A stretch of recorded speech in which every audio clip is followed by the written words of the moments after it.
Everybody?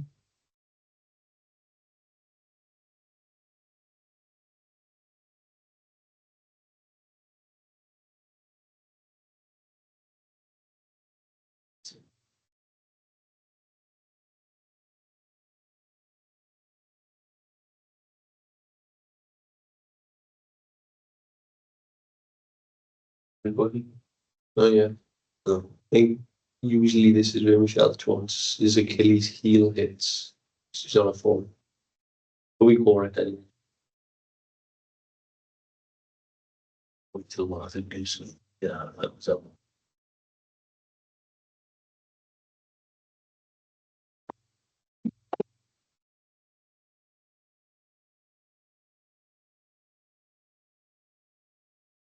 So Michelle wasn't come back on, Chair, so Yeah. can't call it. Yeah.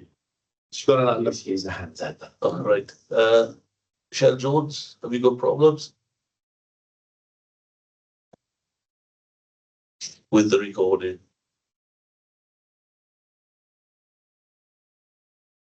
Yeah, I think Councillor Jones, when she's on her phone, she always has problems reconnecting with the camera. I've noticed this a couple of times. No. No, it's not doing it. Yeah, we got it in the minutes. Yeah. Okay. Good afternoon and welcome to the Merthyr Tydfil Planning, Regulatory and Licensing Committee on 19th of November, 5 o'clock. Have we any apologies for absence? Councillor Anna Williams-Price, Chair. Okay, thank you. Have we any declarations of interest? Members are reminded of the personal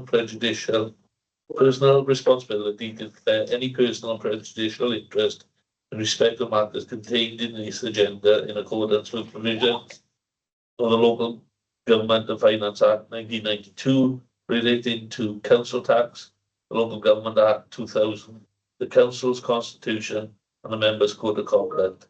Please note that members are reminded they must identify the item number and subject matter that their interest relates to and signify the nature of the personal interest, and where members withdraw from a meeting as a consequence of the disclosure of a prejudicial interest, they must notify the chair when they leave.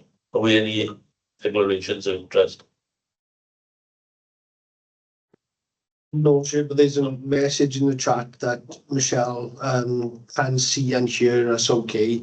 She's just clarifying whether we can see her, and no, Michelle, we can't.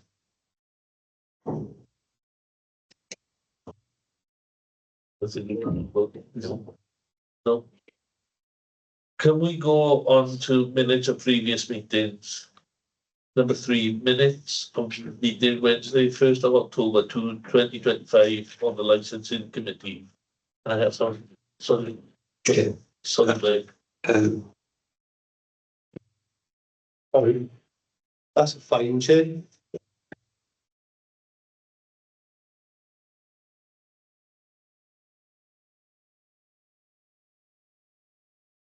Right, sorry about that. If you look on page 8, bottom of the page, first dot.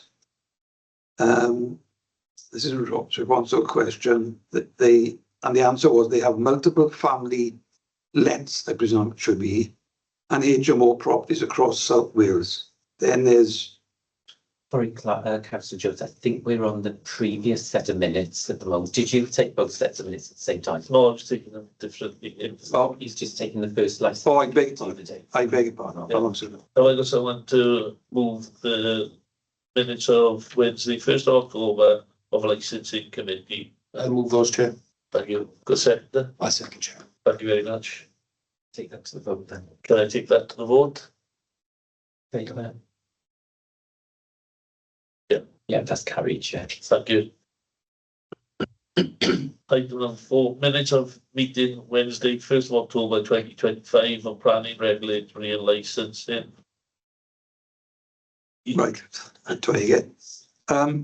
It's on page 8, Chair.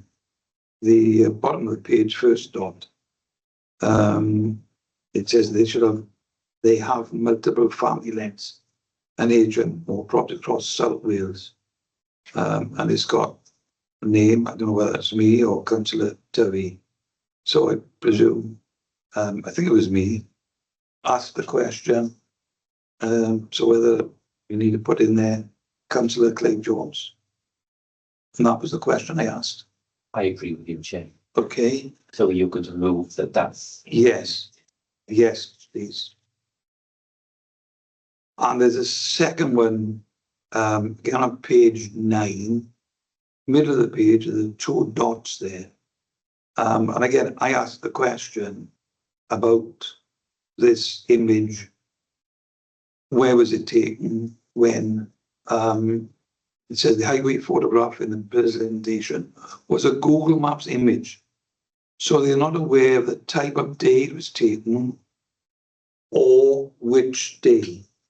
Could I suggest it be added there? It is important on which day or the time of day. Let's see. If you remember, the photograph was this, there was as if there's no traffic around. So Yeah, because we're taking them for accuracy. So I accept your first point. It should refer to either you or Councillor Tubby and not just you as Clive. I was going to ask Craig, if Craig is there, in relation to the first bullet point, Craig, and the Google map, would it actually give the time of day or what day it was taken? No, we wouldn't have that information. No. Okay, so that's fine. okay, thank you very much, Chair. So those 2 amendments. I move that amendment So we as well. just need to Move the amendments. Yes, if someone accepts that amendment and then move it. Second amendment. So what we're actually asking for then is to be moved subject to those 2 amendments, yes, and that the minutes be changed to accurately reflect yes, the meeting of the 1st of October. Yes. So we've had it moved, you've had it seconded, so we need to take it to the vote Yeah, so move as amended. as amended, yes. move. So for all those in favour, would raise their hands, please. Yeah, that's carried, Chair. Right, thank you. Right. Excuse move me, on. Chair, before you carry on. I'm raising my hand, but it's not coming up on my screen. Is it showing you aside? Yes, yes, It is? Yes. Okay, Yes. that's fine. Okay, thank you. great. Planning applications, recommendations under the Town and Country Planning Act 1990 and the Planning and Compensation Act 1991. P 220284 land to the southwest of 152 Gilgerrig, Merthyr to consider report of the Director of Neighbourhood Services. Who's taking this? Gareth will be taking this one. I'm just sharing the slides now.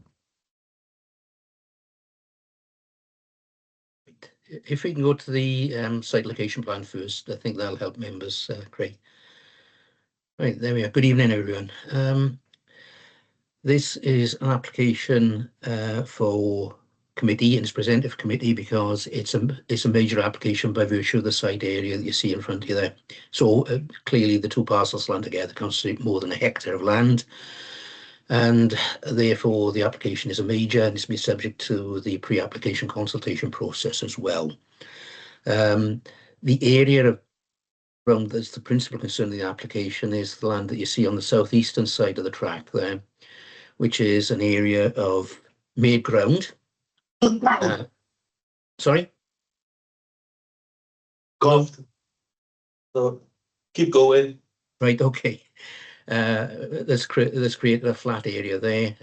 The height of it varies, but as you see from the report, it's somewhere anywhere between 2 and 5 meters of depth of made ground there. The surrounding land is there are 3 sinks in surrounding land and a triple SI, but none of them are actually within the site, which is quite important. The application is in part retrospective in that it seeks the retention of the tip area, but it also seeks the erection of a stable block to the dimensions and finishes indicated in the report. Consultation has not resulted in any objection from any of the statutory consultees or from any members of the public. And though outside the settlement limits, the type development proposed is a recreational use and is within the terms of policy SW4 as acceptable development outside the settlement limits. The design and many impacts are considered acceptable given the specifics of the building, its distance from any other residential property, and in terms of its impact on the landscape. And the proposal is acceptable in terms of the impact on the highways as well. Ecology, subject conditions is acceptable. You'll see from later in the report, there are conditions relating to various things and various provisions that we'd expect of the developer. Ground conditions, given that we deal with made ground, we believe that it's appropriate, particularly as there'll be a building, albeit a fairly lightweight building, sitting on top of the ground, that there should be some reassurance from the developer that the made ground is safe, stable and capable of accommodating the development that is proposed. Recommendation is a positive recommendation subject to approval. If you want to talk through the slides, that's a little better. Yeah. The slide that you see in front of you there shows basically the area to the southeast, shows where the stable building will be going in the area marked orange. The hedgerow to the road would remain and be strengthened, as you can see from the rest of the plan there over on the right hand side of the plan. There's additional planting to the embankment, which one will help screen the building from Ross Valley views to and more distant views to an extent, but will also help, I suspect, with the stabilisation issue as well, but we're yet to be guided by that. One thing I would add, I took a further site visit to the site yesterday, and the access gate has been removed. That will be, and I reported that to the agent for his client to address. The slides that you see in front of you there, basically from Google Earth, they're now missing fences in the bottom slide, and the gate rather, not fences in the bottom slide. Access is largely acceptable. Highways are quite content with it. You'll see that the land's been subject to some fly tipping as well, and basically redevelopment offers the opportunity to address that. The stable building offers the stable units and storage facilities proposed, and I think that's about as much I can say on the issue, really.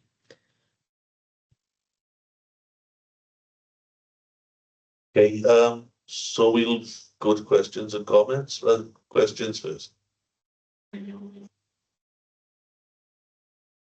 No questions. No questions. Comments? No. Can I have motion? Thank you, Scott. Thank you, Stephen. Right, take it to the vote. Could all those in favour of Ross's recommendation please raise their hands?